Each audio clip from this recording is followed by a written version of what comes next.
Здравствуй, страна огромная! Мы начинаем 33-й выпуск нашего совместного интернет-проекта «Страна огромная». Начинаем его целым пулом YouTube-каналов, вещаем от Магадана и до Москвы.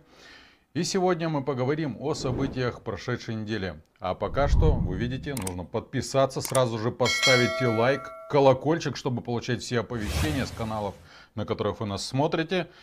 И отправить нужно эту ссылку на этот эфир своим друзьям, знакомым, родственникам, коллегам, всем тем, кому вы считаете нужным и важным сообщить то, что происходит в стране, и с кем вы хотели бы обсудить все, что происходит, и что вы увидите у нас в эфире. А сегодня мы поговорим о том, что происходило за прошедшую неделю. Многим казалось, что главным событием было введение военного положения. Но как мы смотрели новостную повестку, замах на рубль, а удар непонятно на сколько копеек получился. Военное положение ввели все-таки в 4 регионах. В остальных регионах ввели разного рода режимы готовности, которые больше похожи на какую-то контртеррористическую операцию, но все-таки она не контртеррористическая, не операция, а просто это режимы готовности. Одновременно с этим верховный главнокомандующий Владимир Владимирович решил организовать еще одну структуру, координационный совет, который будет заниматься подготовкой и снабжением войск, который возглавит наш бравенький премьер-министр. Многие уже забыли, как он выглядит и как его зовут, потому что он предпочитает оставаться в тени. Может быть, новый координационный совет будет ему хорошим информационным поводом, чтобы блистать своей большой головой на наших экранах.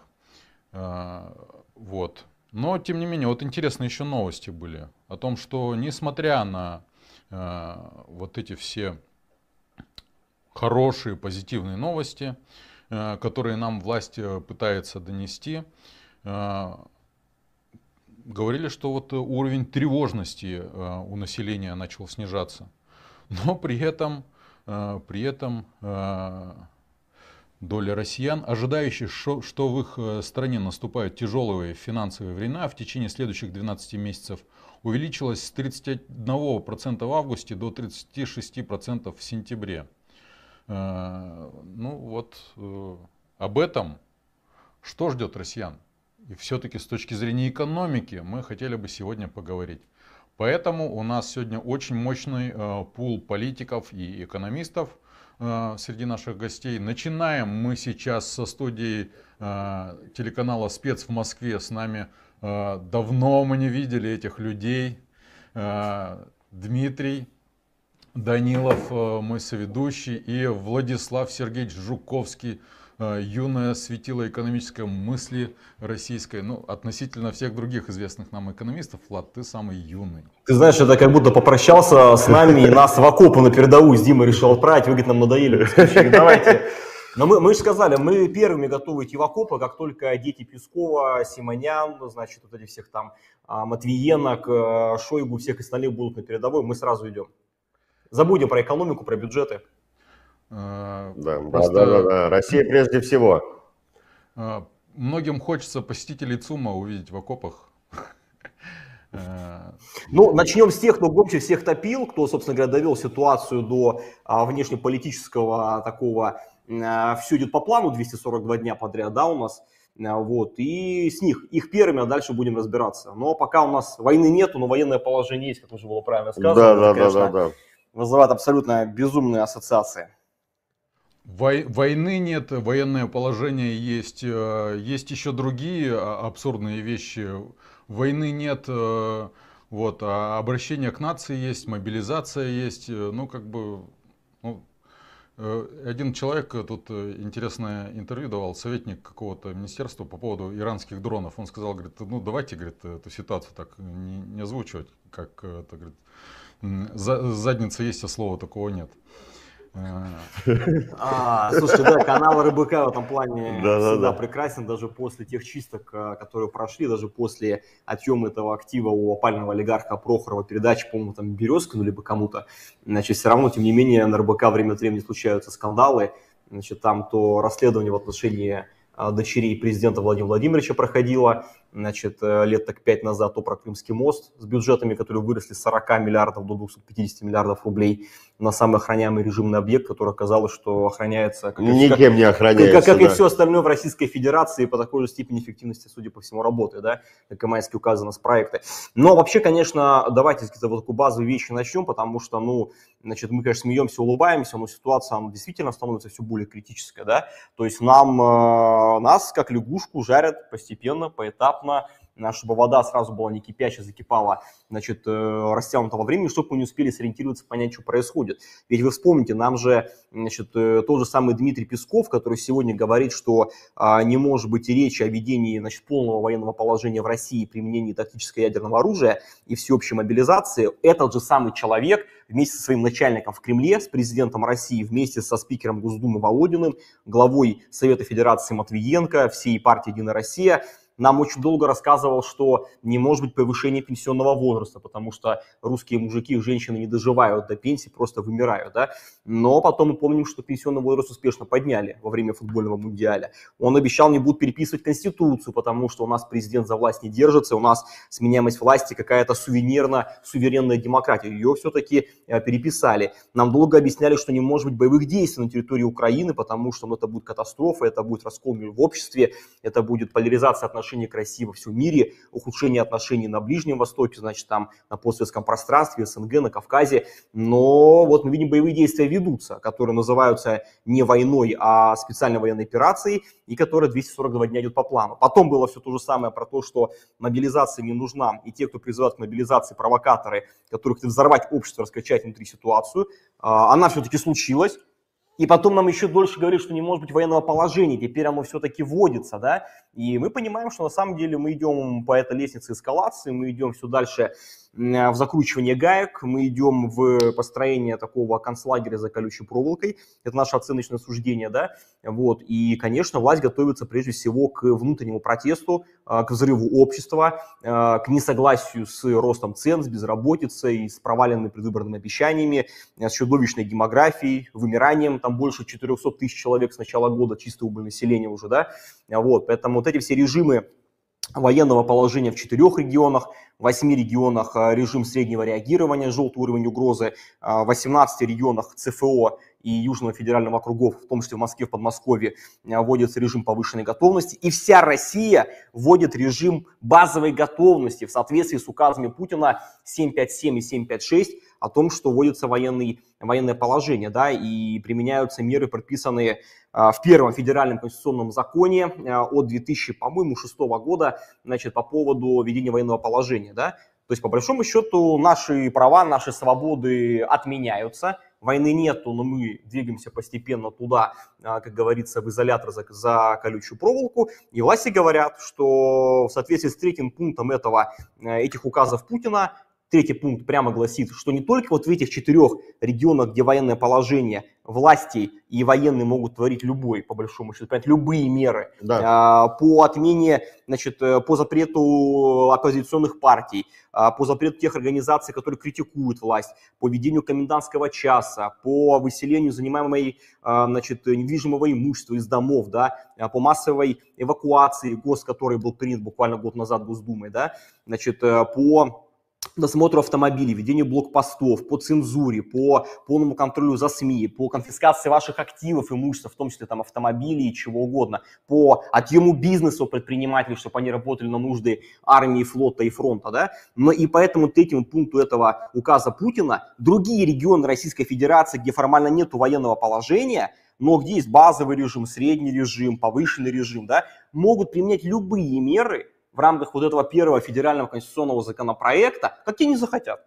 То есть, по большому счету, исполнительная власть, губернаторы вместе с Министерством обороны и их какими-то военными комиссарами там на местах, но прежде всего исполнительная власть, конечно, де-факто вводят режим военной диктатуры, военного управления, и щелчком пальца, если в России начнется вот этот выплеск протестных настроений, если начнется, значит, движение в сторону каких-то массовых акций, потому что понятно, что, значит, даже те, кто громко кричали по телевизору, что готовы идти до Аляски, до Калифорнии, до Парижа, до Берлина и до Лиссабона, были готовы не идти сами, чтобы их там мужья, дети, внуки не шли, а чтобы шли какие-то, значит, регулярные части, войска, и чтобы они не участвовали в этой всей военно-политической операции. А теперь оказалось, что их загребают, и гребут массово, да? И Влад, дело в том, что те, кто писал, они думали, что у нас есть там 2 миллиона людей под ружьем, грубо говоря, которые должны этим заниматься. По факту оказалось, что просто этого всего нету, что их обманули просто тупо, что умирать-то придется им теперь за это. Ну, смотрите, а как бы вот неожиданность, да, то есть у вас прогнило все, у вас в руинах медицина, у вас в развалинах образования, у вас похерена оптимизация социальная сфера, у вас смертность больше рождаемости примерно на 65%, там 2,5 миллиона умерло в том году, 1,5 миллиона родилось, как бы, значит, недокомплект врачей около 30% по стране, значит, и вы такие думали, что у вас везде там коррупция, воровство, распилы, профнепригодность, непотизм, групповая, значит, групповая тоже, я думаю, не за групповой тоже нормально. Те, кто нас, судя по вот этому, значит, садисту-живодеру Красовскому, я думаю, что у них там и круговые, какие хотите. Значит, круговые поруки. И оказалось, что самые закрытые, значит, сферы деятельности, самые закрытые отрасли, секторы, они, я думаю, что там масштабы еще больше, чем на гражданке. Больше, потому что были закрыты. Контроля-то нету. Нету даже депутат. Вот вы вдумайте, сейчас принимается закон бюджета на следующий год, в котором из 29 триллионов рублей расходов, мало того, что 9,5 триллионов это чисто на военных. Год назад было 6, а там 9,5, в 1,5 раза. Говорится, денег нет, но вы держитесь, да? Так еще из этих денег 6,5 триллионов вообще закрытые статьи бюджета. Совершенно секретные. Их даже депутаты не все видят. Даже депутата, того же самого, вспомните, самарского депутата Михаила Матвеева, его даже не пустили на закрытый комитет, где, ну, как бы для нераспространения, но просто задать вопрос, узнать, что происходит, как там армия. Просто не пускают.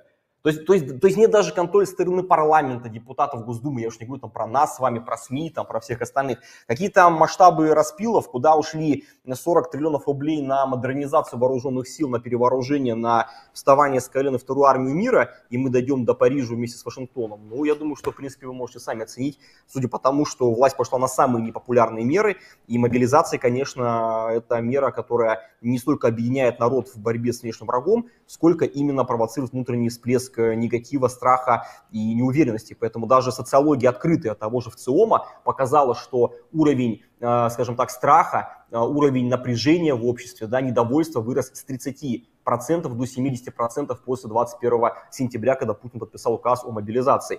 Вот, так что, да, конечно, Кириенко выступает. Вот Кириенко, замглавы администрации, выступал буквально тут недавно на каком-то форуме и сказал, что все, друзья, теперь он прям говорит, это война. Это больше не СВО, он говорит, это война экономическая, технологическая, там, значит, горячая война. Мы в ней победим, но мы должны сделать войну теперь народной, всеобщей, чтобы все в этом поучаствовали. Слушай, что это за спецоперация, где вы свергаете режим соседнего государства, боретесь с неонацистами, там, значит, с геями, ЛГБТ-сатанистами и гей-ротами, но при этом втянули туда весь народ. То есть, как бы, пытаются всех, скажем так, подобмазать, чтобы все были в круговой поруке, чтобы никто потом не сказал, что мы не поддерживали всю эту вашу внешнюю политику. Влад, ну мы сейчас еще услышим мнение, помимо твоего ценного, еще экономиста, предпринимателя и популярного блогера Дмитрия Потапенко. Он к нам присоединится буквально через 15 минут. Позже ты говорил о бюджете, говорил о депутатах. У нас будет мнение депутата и известного тоже экономиста Михаила Делягина. Вот. А сейчас я предлагаю послушать, вот вообще просто свежак, еще никто не видел, не слышал, Валерия Федоровича Рашкина про все, что происходит и происходило по поводу военного положения. Давайте посмотрим. Валерий Федорович, хотел бы с вами обсудить то положение, которое, в принципе, объявлено в Москве. Да, это положение повышенной готовности. Насколько я вижу, в Москве Москва не хочет ничем вообще делиться. И вообще она как бы рассматривает это законодательство только с репрессивной стороны. Само по себе, если брать нормативные документы, законодательство, оно дает права государству заставлять граждан Российской Федерации, не служащих ни в армии, ни в силовых структурах, нигде, выполнять функцию, заставляя их это делать. Если при обычной ситуации ты можешь отказаться, у меня там свои дела, я на работе, значит, не буду этого делать, то в ситуации, когда это введено, ты не имеешь права и подпадаешь под уголовное законодательство. Тебя может штрафовать, тебя может забрать, могут посадить, осудить и все остальное. Здесь действительно ты прав, что включены рычаги государственного давления на гражданское общество. Необходимо это или нет? Ну, одни говорят да, другие нет. Но на самом деле ситуация сложная. Мы видим с точки зрения терроризма, мы видим с точки зрения, значит, вот этих боевых действий, которые там есть. Мы видим реакцию общественную, мы видим реакцию зарубежную. Моя знакомая женщина, москвичка, воспитала сына одна.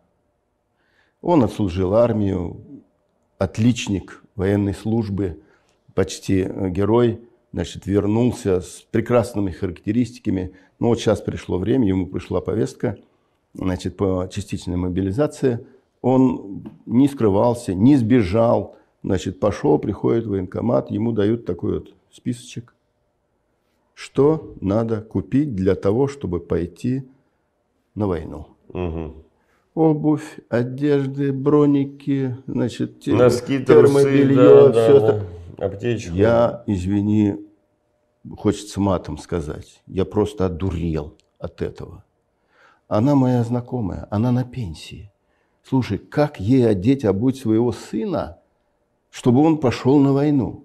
Она, естественно, с протянутой рукой пошла к друзьям, к товарищам, так сказать, дайте 3 копейки, дайте 2 рубля, надо одеть, как его голову голой туда послать-то? И это, минуточку, в Москве, в богатой, бюджетной городе, столице.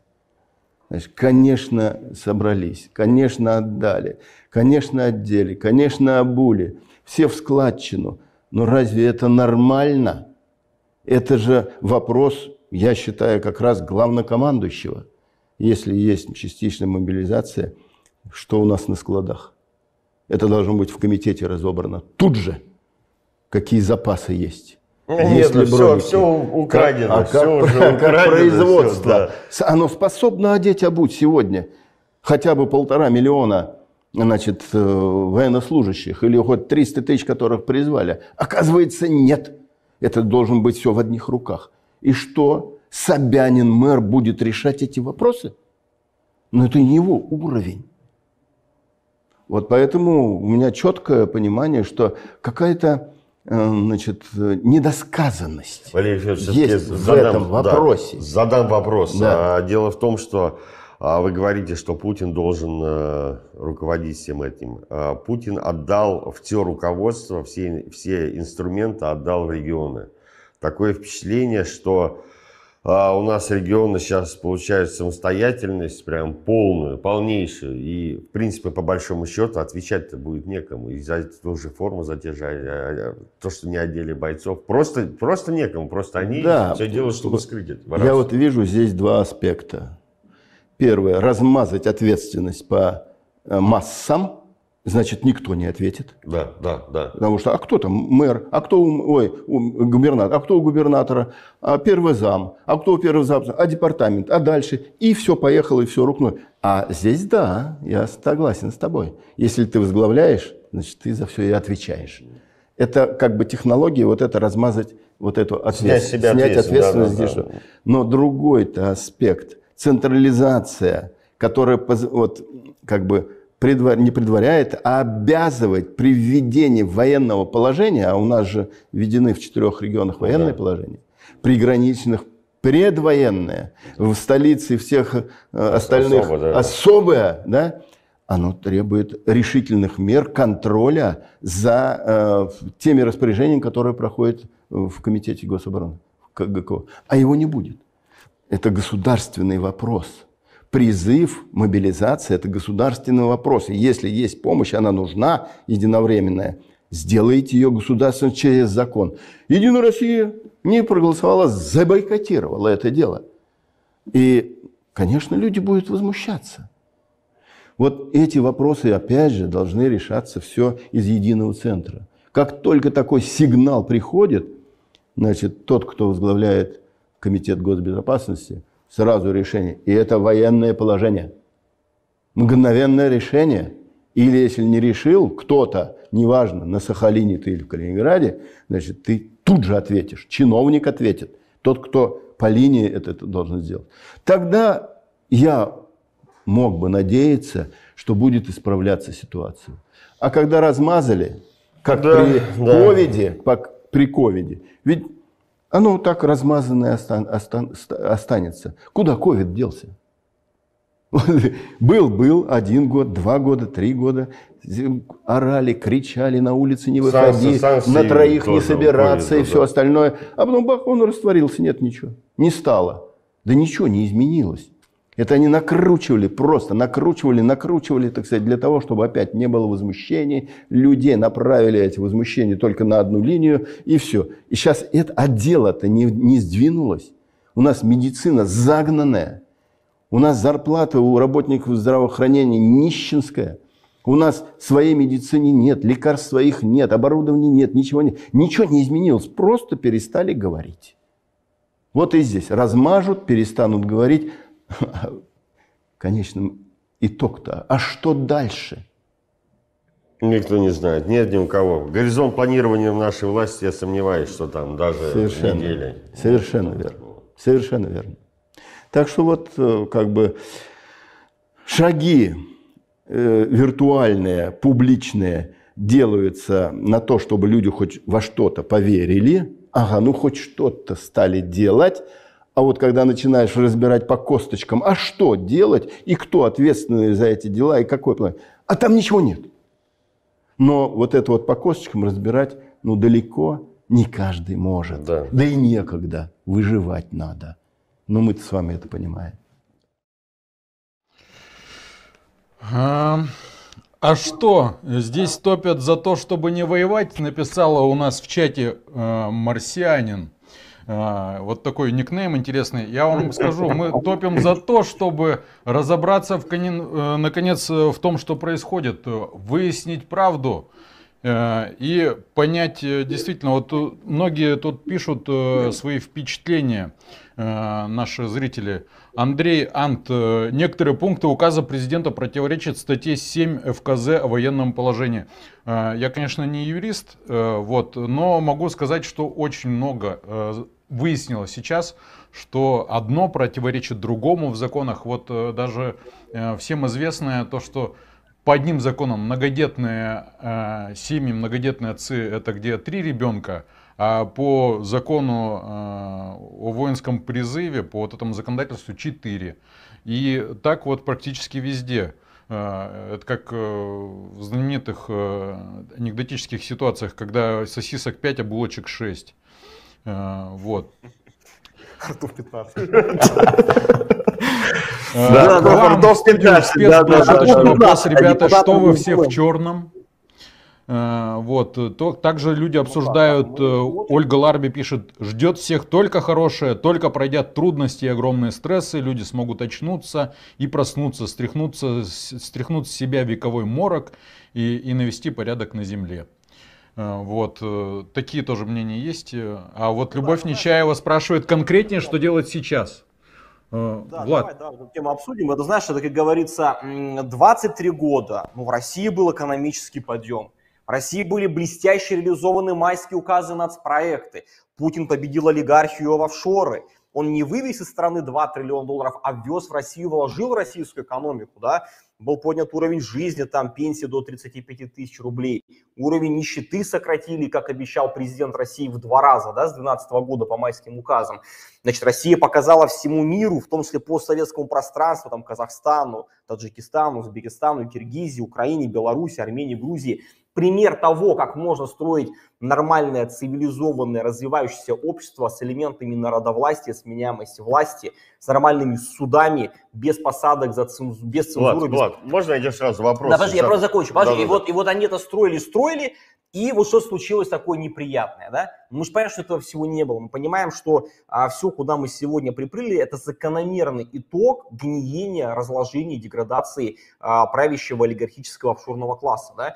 Поэтому еще раз повторюсь, что если бы в России все эти время занимались не распилом бюджетов, не паразитированием на советском наследии, распродажей недр оптом Евронису с вывозом $1,5 триллиона в офшоры и еще 350 миллиардов в развитие американской и европейской экономики, то нам бы не пришлось силой возвращать там ни Украину, ни запугивать Казахстан с северной и восточной территории, не выслушивать выступления лидера Таджикистана Эмомали Рахмона, который прямо в лицо президенту на саммите стран СНГ в Астане объяснил, что он прямо ему сказал: Владимир Владимирович, у вас одна показуха, у вас одни слова, у вас нету действий. Вы все время говорите про какие-то великие амбициозные цели русский мир, а по факту нету вообще ничего. Мы гордый народ, у нас может быть не 100 миллионов, а только там 5-10, но у нас своя история, своя культура, а к нам отношение как к каким-то нищебродам по подъезду, да. Еще где-то вот это постоянно какая-то оскал звериный, что у нас имперские амбиции, мы тут, значит, Северный Казахстан себе вернем, мы Таджикистану покажем, у нас к Монголии еще там за татаро-монгольской игой есть претензии, да. Значит, мы там,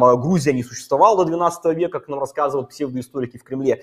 Поэтому еще раз повторюсь, если вы стратегически вели к фатальному исходу, и вся эта система вела к тому, что у вас не то, что внутри страны недовольны правящей элитой, да, программа вот там Рашкин сейчас выступал, там Бондаренко, Грудинин, там в этой студии сколько выступали, там и Юрий Болдырев, я не знаю, Дмитрий Потапенко, да, но, то есть внутри есть понимание того, что эта система шла к своему коллапсу, но это понимали и вовне. Поэтому сейчас говорить, что вы можете просто силой просто взять кого-то, вернуть, там, поставить, там, дойти, напугать, там, не знаю, значит, не дать расширить границы НАТО, хотя НАТО сейчас уже по Финляндии граница у нас будет, да, с Карелией, там в районе, как говорится, северо-запада и Коми. Ну, так вот, собственно говоря, у вас победа за победой идет. Поэтому здесь очень что показательно, то, что президент, на самом деле, понимая, насколько система сама вот эта неконкурентоспособная и гнилая, он на себя не берет ответственность. Он же как сказал, мы создаем специальный координационный совет, но не я его возглавляю как президент, главнокомандующий, а ставлю непонятного бывшего налоговика, фискала Мишустина, главу правительства, который вообще не военный человек, во главе некого аналога Государственного комитета обороны ГКО. Вот у нас же есть такие турбоядерные патриоты, которые все мечтали о Сталине, чтобы он ГКО создал. Но вам создали псевдо-ГКО в виде СКС, без непонятных полномочий, с непонятными людьми, состоящими из Мишустина, значит, там, Володина, Матвиенко, того же самого Марата Хуснуллина, который Северную Корею в России завести хочет. Сталин сам возглавлял ГКО. Я тебе и говорю. Все дело, да. Конечно, конечно. То есть, понимаете, у вас все это бутафория, все это такой цирк, да. То есть, ну вот там создали, президент понимает, что он это дело не тянет, да, и надо бы другие, чтобы подключили, чтобы вроде как не он это делает, да, не его только там фатальные победы и прорывы, но и они тоже в этом деле поучаствуют, чтобы никто не отсиделся. Вот он ставит во главе СКС, Собянину говорит, теперь Сергей Семенович Собянин будет возглавлять вот этот вот территориальные штабы по обеспечению безопасности, значит, в регионах во всех, да, то есть создаются эти территориальные штабы обороны, и Собянин из Москвы, как во времена коронавируса 2020 года, будет координировать их работу. То есть, понимаете, ну то есть это вот из тех же самых физиономий, которые сделали так, что в России 20 миллионов нищего населения, что у нас в 27% жилищных домов нет вообще теплого туалета, не ходят люди на улицу, да, что у нас каждый 4-й ребенок за чертой бедности, каждая 2-я многодетная семья нищая. Вот эти же люди вам сейчас будут заниматься построением какого-то там военного социализма, феодализма, либо периферийного капитализма, то, что в России более понятно. Поэтому, повторюсь, я думаю, что все, что сейчас происходит, все, что сейчас вот организуется, значит, это такие судорожные метания, это попытка как-то чего-то показать обществу, что не произошло чего-то плохого, да, и какого-то провала, а это все перегруппировка на тактически, стратегически более значимые плацдармы и рубежи, да. То есть мы не сдали, а мы отступили, условно говоря. Мы не хотели эту вашу специальную военную операцию, а мы сразу шли к священной войне. Теперь это еще там война с сатанистами, со всеми остальными. То есть здесь не может быть победы по одной простой причине. Нету понимания, что вы хотите. Вы хотели Донбасс? Что там делать Херсон, Запорожье? Вы хотите Киев, что вы будете с ним делать, как вы будете его удерживать, и сколько вы людей положите, чтобы туда попытаться дойти со 2-го раза, да, и что дальше с этими диверсионными группами, и что вы будете дальше делать, собственно говоря, вам, чтобы территорий было мало, да? Влад, судя по новостям, они об этом абсолютно не думают, они пытаются сейчас договориться.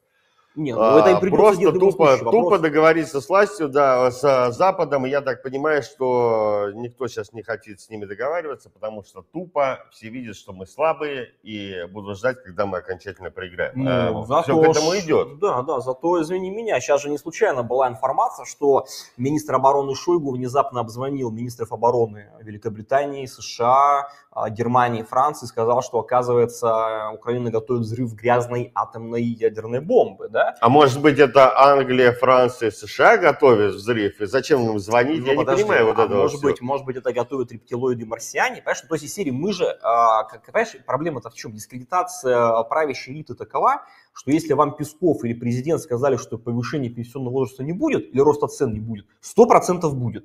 Сказали, собственно говоря, что мы не повысим там налоги, точно повысим. Влад, Поэтому у нас нет никаких секундочку, доказательств. Влад, у нас Дмитрий Потапин О, как нам Дмитрий Валерьевич. присоединился, да, то есть как бы некультурно таких людей заставлять Конечно. ждать. Дим, Дмитрий, рада тебя видеть. Дмитрий Валерьевич, здрасте. Дмитрий. Я тоже вас, да, категорически приветствую. У нас пламенное обсуждение здесь. Обсуждаем новости и экономики, и политики, все, что связано с введением военного положения и так далее. Вот Влад очень активно сейчас вещал, и я говорил, вот комментарий был от марсианина, этот же человек прокомментировал: Жуковский так-то норм, если, конечно, не топит за то, чтобы Украину перестать денацифицировать. Тебя оценили, Влад. Я хочу Аляску, Калифорнию денацифицировать и победить все ЛГБТ и гей-сообщества в мире, потому что это именно они сделали так, что в России женщина рожает меньше уже не 1,5 детей, а 1,2 детей. Понимаете, это вот, ну, не бедность, не нищета, не безработица, не убитая медицина, да, и закрытие предприятий в регионах. Это проклятые пиндосы и гей-парады в Бразилии, я считаю. Я думаю, Дима поддержит, он уже ведет подрывную работу там. Я веду подрывную работу, но в целом я не согласен с Владом категорически, потому что я за Швейцарию и Францию. Мне больше нравятся эти территории. Мне кажется, надо начать со Швейцарии.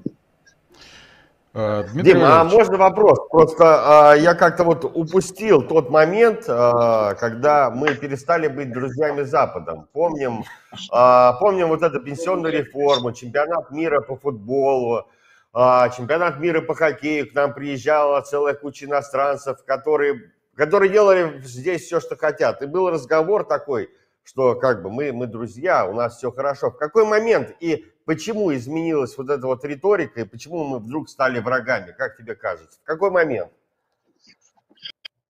Ну, если уж говорить объективно, и мы это тоже, кстати, обсуждали многократно в наших с вами эфирах, не существует друзей и врагов. И вообще вот эта история разговора, особенно это касается экономической или политической сферы, деление на тех, кто там воткнет нож в спину или кто нас поцелует в дупу или еще что-то, это, на мой взгляд, из разряда как раз манипуляций. Причем манипуляции крайне дешевого толка.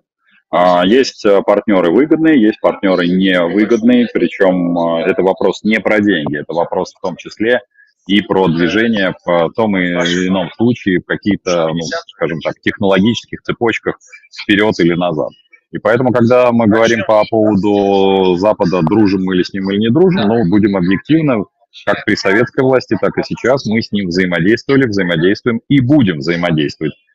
И вот мы же когда с Владиславом многократно совместно писали ролики и по раздельности, как экономисты это обсуждаем, мы ключевой вопрос для нас с 24 числа, да и последние, там, скажем так, годы, это вопрос, мы и наше правительство привносит в развитие страны положительное развитие или, как говорится, обычно отрицательное развитие. Фундаментальная проблема в том, что наши правители привносят в результате своих абсолютно неадекватных хотелок, которые не носят характер, конечно, материального, а носят характер какого-то зачастую детских неотработанных комплексов, они вносят в первую очередь деструктив. И Владислав абсолютно верно говорил о повышении пенсионного возраста, потому что технически мы на момент 24 числа заливались деньгами, и, в общем, последние годы повышение пенсионного возраста или вообще изменение пенсионной системы не было необходимости. Касаемо дружим мы или перестали дружить ровно в ту секунду, когда оказалось, что не поддерживают наше телодвижение, в том числе и касаемо сопредельных территорий. Поэтому в данном случае, как это, наши правители, поскольку они все время изображают, пытаются изобразить, подчеркиваю, это не имеет никакого отношения к реальности, некий свой собственный путь, ну, это иллюзорно, что возможен в 21 веке какой-то собственный путь. Дмитрий Валерьевич, хотел вопрос задать такой. Вот военное положение, вот эти все нововведения, координационный совет и так далее. Для простых людей, для простых предпринимателей, которых у нас достаточно большое тоже количество, вот малый и средний бизнес, да, что это для них изменит? Изменит ли что-нибудь? Или вот как у нас пишут, очередная чехарда с документами будет, и все будет только более неопределенно? Вы абсолютно правильно упомянули последнее слово «неопределенно», потому что у нас, заметьте, вообще в целом все, что делается, это такое повышение высочайшей степени неопределенности. У нас якобы частичная мобилизация. Напомню, никакой частичной мобилизации не существует. У нас якобы отменена мобилизация. Она не отменена, потому что никакого документа об отмене не существует. У нас якобы частично военное положение. Опять-таки, частичности там нет никакой, потому что если мы посмотрим не сообщения ТАСС и информационных агентств, а если мы посмотрим полностью документ, включая последние строки, в которых главам администрации и вообще в целом назначаются особые полномочия, то это мы идем по федеральному закону о военном положении, то бишь военное положение введено. То бишь оно, то есть, что оно имеет несколько там, условно говоря, градаций, это всего лишь, как это, вишенка на торте, и не более того. Вот, поэтому на сегодняшний день это увеличивает систему хаоса, потому что мобилизация может быть продолжена в любую секунду. В любую секунду может быть, как это, нормы военного положения применены, абсолютно вы верно заметили, к малому, среднему и к любому человеку, то бишь, условно говоря, может быть издан особый указ по тем или иным, соответственно, остановки предприятий, изъятия имущества, потому что ключевой вопрос – читайте закон о военном положении. Там все достаточно подробно записано. То, что вы не попали под это, а так вплоть до изъятия, применения мобилизационных мер по отношению к сотрудникам и же с ними. Поэтому вот в данном случае ваше замечание по поводу как это, дисбаланса, знаете, как это хочется, ну вот вы знаете, у меня есть советы идеального зла. Мне хочется, чтобы была какая-то единая позиция. Она, неважно, она хорошая, плохая, из нее тогда уже на нее можно опираться. А поскольку позиция все время плавающая, мы с вами имеем то, что, в общем, прогнозирует ни будущее ни малого, ни среднего, ни гражданина. Мы идем по логике фильма «Марья искусница». Что воля, что неволя, все одно, все равно. То бишь люди находятся в состоянии полного раздрая. К чему это приводит? Это приводит к эффекту хомячка. Ну, эффект хомячка достаточно банальная история, когда хомячок видит, извините, с двух сторон опасность, он просто начинает умываться. Вот наши граждане начали умываться. Причина очень простая, потому что он не может принять адекватное решение, куда бежать. Когда, с одной стороны, условно говоря, лисица, с другой стороны кот, вот, хомячок начинает умываться. Вот у нас на сегодняшний день наши сограждане впали в эффект хомячка. Плюс ко всему, конечно, когда выходит Сергей Владимирович Кириенко и говорит, что должна стать народная там война и же с ним, но в это хочется сказать, когда вы окажетесь, дорогие наши властители, в окопах. Она станет народной, когда, например, будет снята бронь со всех абсолютно государственных органов. Вот с Владиславом мы недавно писали как раз ролик, что мы готовы поработать, как это, поскольку, ну, я, например, он-то молод и красив, и двухметровый голубоглазый блондин, а я хоть и старый там со своими раздолбанными коленями, но подтаскивать патроны я готов, если у нас на первом, скажем так, фронте будут депутаты, сенаторы и вообще представители администрации президента. Я даже на своих слабых коленях, но его подтащу, а если надо, оттащу. Знаете, я просто дополню, то, Дим, ты скромничаешь, ты, как всегда, скромничаешь, как человек воспитанный, деликатный. Там было не просто подносить патроны, ты говорил, что мы с тобой готовы даже их как-то там поддерживать, подталкивать, чтобы, не дай бог, вот эти большие, грузные, крепкие, значит, спины и пятые точки там всяких чаек и всех остальных из окопа не бежали, наоборот, как бы шли в наступление, потому да, что... абсолютно ты прав. Да, Дмитрий? Дим, именно скажи мне, так. вопрос такой, а все-таки... Влад, давай, сейчас просто у нас тайминг, до Делягина надо запустить. Да, и мы сейчас хотели бы вместе с вами посмотреть видео, которое записал Делягин. Вот. И до этого я хотел бы тоже еще один короткий вопрос задать вам. Некоторое время назад у нас в прямом эфире вы советовали всем россиянам делать зубы. А что сейчас посоветуете? То есть, может, кто-то уже зубы сделал? Кого-то деньги Что зубы, да, зубы это штука. Нет, зубы очень штука долгая, поэтому зубы делайте по-прежнему. Зубы это 2-3 месяца как минимум, если у вас с ними там серьезные проблемы. Поэтому пока что делайте зубы. Ничего советовать не могу. Ладно, спасибо. Смотрим видео с Михаилом Делягиным, экономистом, депутатом Государственной Думы. Сейчас введено военное положение, и вот сейчас буквально 1 триллион рублей из фонда национального благосостояния, да, он выделен на покрытие расходов бюджета. Вот, это 15% фонда, я так понимаю. Насколько сильно это ударит по экономике? Вы знаете, насчет 15% это одна одиннадцатая примерно. Это меньше, чем 15%. Меньше, да, все-таки? Да. Причем, значит, давайте смотреть. У нас на 1 февраля фонд национального благосостояния был 13,6 триллионов рублей. При этом было еще минимум 2 триллиона рублей прочих остатков. Там были бюджетные депозиты, минимум триллион, на самом деле, по-моему, 1 600 000 000, и минимум триллион валялось на счетах. То есть, значит, всего было 16,2 триллиона рублей бюджетных резервов. Фонд национального благосостояния только часть этих резервов. Дальше были заморожены деньги. По состоянию на 1 октября, я просто пересчитывал по направлению заморозки, заморожено 3,4 триллиона. Вот, значит, сейчас фонд национального благосостояния на 1 октября 10,8 триллионов рублей. Ну, 3,4 из них заморожено. Окей, хорошо, ладно. Да, значит, ликвидности, деньги, которые можно использовать, 6,4 триллиона. Это уже после того, как этот триллион ушел. Из них есть и акции, есть и, так сказать, облигации, есть деньги, которые сложно ликвидировать, но это все залоговый ресурс. Грубо говоря, купили за деньги федерального бюджета у Банка России акции Аэрофлота и акции Сбербанка. Ребят, продайте обратно, в чем проблема? В чем проблема?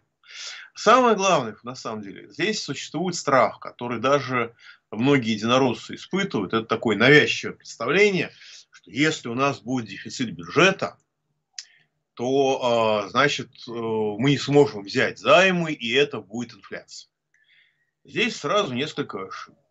Но самое главное связано с тем, что, да, действительно, если мы будем покрывать дефицит бюджета деньгами Банка России, то это будет увеличение денежной массы. Считается, что увеличение денежной массы – это всегда инфляция. Это ошибка. Потому что традиционная теория макроэкономическая была написана в доисторические времена для ситуации денежно-товарного равновесия. Вот если у вас денег сколько надо, или избыток денег в экономике, тогда дополнительная эмиссия – это ускорение инфляции. Правда. Но у нас эта ситуация строго противоположна. У нас Банк России создал искусственный денежный голод. У нас денег не хватает. Мы это проходили во времена Примакова, когда денежную эмиссию осуществили ого-го какую.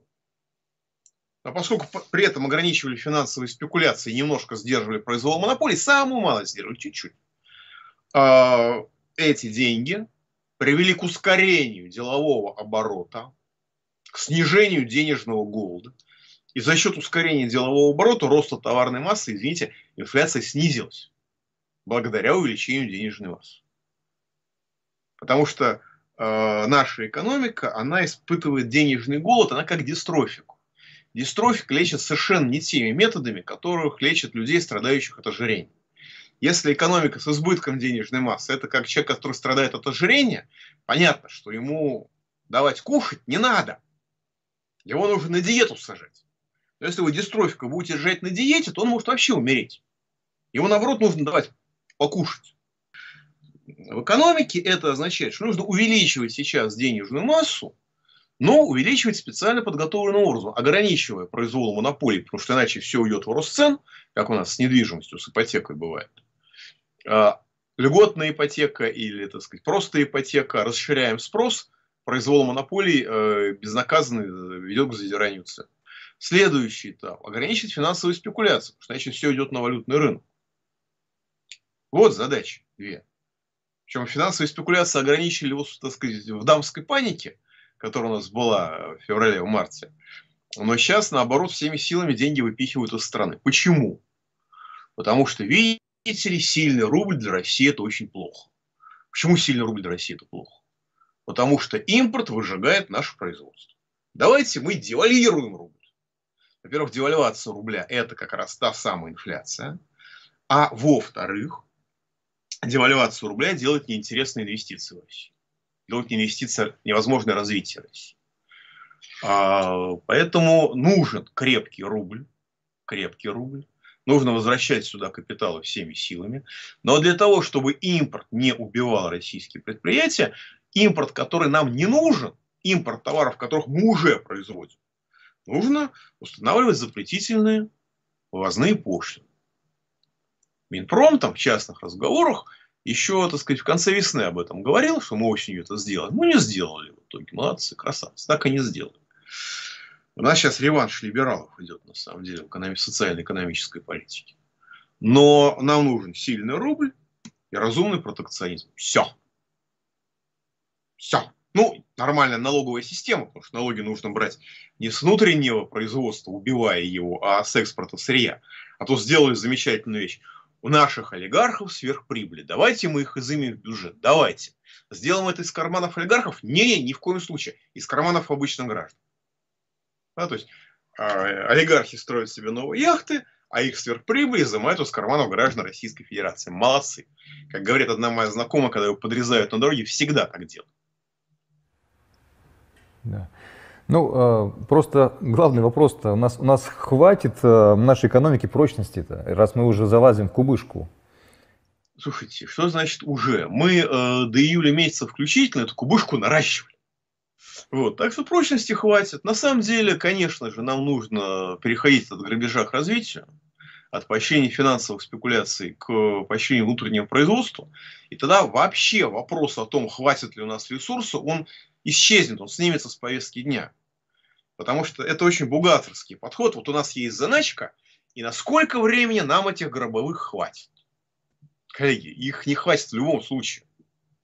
А если вы начинаете эти деньги инвестировать, то они начинают работать и начинают вам приносить прибыль, в том числе в федеральный бюджет. Там у вас не будет проблемы, хватит или не хватит. У вас будет вопрос, куда прибыль девать.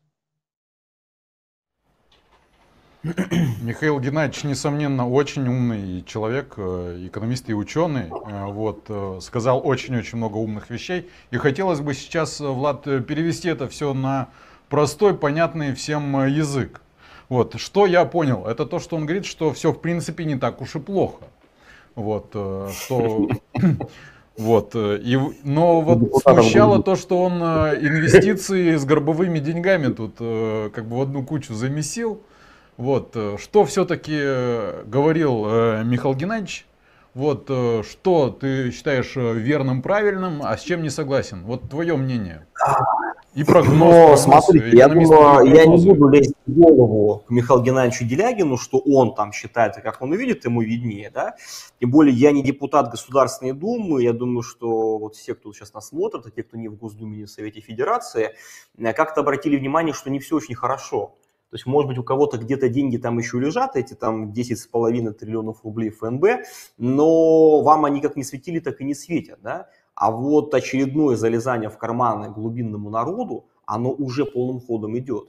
Я напомню, что если вы сомневаетесь в том, что мы сейчас здесь озвучим, о чем будем говорить, просто зайдите на официальный сайт Министерства финансов Российской Федерации minfin.gov.ru. Отмотайте вниз, и вы увидите интересную табличку, ну, инфографику, значит, которая гласит, что по состоянию на 19 октября 2022 года никакого профицита бюджета нету от слова совсем.